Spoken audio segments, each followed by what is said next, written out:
Next page break को remove कैसे किया जाता है। देखिए एक पेज ब्रेक लाइन आती है, नॉर्मल शीट हमारे पास ये दे रखी है, तो इस पे आपको देखो एक तो पेज का क्राइटेरिया नहीं पता चल रहा है कि बहुत बड़ी शीट है।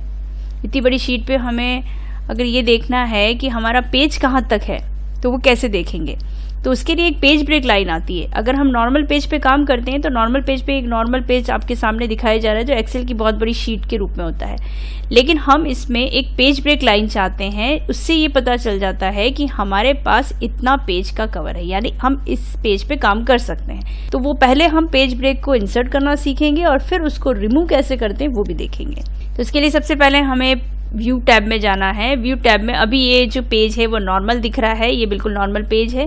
इसे हमें अगर पेज लेआउट व्यू में देखना है तो पेज लेआउट पे जैसे ही क्लिक करेंगे तो आपका जो पेज है वो एक पेज के रूप में यहाँ पे कन्वर्ट होता हुआ दिख रहा है। देखो आपकी पूरी एक्सेल की शीट को इसने कन्वर्ट कर दिया है छोटे छोटे पेजेस में, यानी आपको एक आइडिया लग जाता है कि यहाँ से लेकर यहाँ तक हमारा एक पेज है, फिर यहाँ से लेकर यहाँ तक हमारा एक पेज है, यानी उसमें 9 कॉलम, ए से लेकर आई तक कॉलम और 1 से लेकर लगभग 50 तक इसमें रोज रहती है।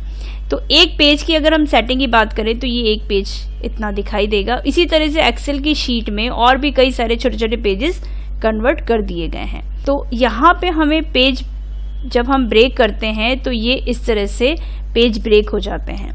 अगर हम चाहते हैं कि अभी हमें नॉर्मल पेज पे वापस जाना है, जब हम नॉर्मल पेज पे वापस जाते हैं तो यहाँ पे आपको देखो जहाँ हमारे आई के बाद में पेज ब्रेक हो रखा था वहां पे आपको एक पेज ब्रेक की लाइन डॉटेड लाइन दिख रही है। ये पेज ब्रेक लाइन होती है। कहाँ से कहाँ तक है, जितना हमने वो पेज पे देखा था उतना। जैसे ही हम पेज लेआउट पे वापस क्लिक करेंगे तो देखिए यहाँ पे ये आई के बाद में और यहाँ पे 47 के बाद में आपको दिखाई दे रही है। इसका मतलब ये है कि ये हमें पेज का सेट करने के लिए दिया गया है कि आपका एक पेज यहाँ तक है। देखिए हम वापस नॉर्मल पेज पे जाते हैं कि यहाँ तक हमारा एक पेज है, यानी जो नेक्स्ट पेज है वो जे से शुरू हो रहा है, जे से लेकर आर तक, फिर एस से नया पेज शुरू हो रहा है। तो इस तरह से पेज ब्रेक किया जाता है ताकि हमें ये आइडिया लग जाए कि हमारा प्रिंटेबल एरिया, यानी हम जो प्रिंट लेंगे पेज का, एक पेज का जो प्रिंट है वो कहाँ तक आएगा। लेकिन हमें नॉर्मल पेज से ये पेज ब्रेक लाइन हटानी है। अब ये पेज ब्रेक लाइन क्यों आती है, जब उस शीट पे आपने पेज लेआउट का ऑप्शन लिया है।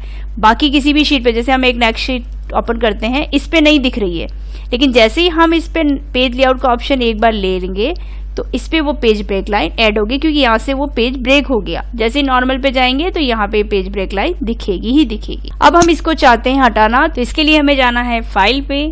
फाइल में हम जाएंगे यहाँ पे मोर पे क्लिक करेंगे, यहाँ पे जाएंगे ऑप्शन पे।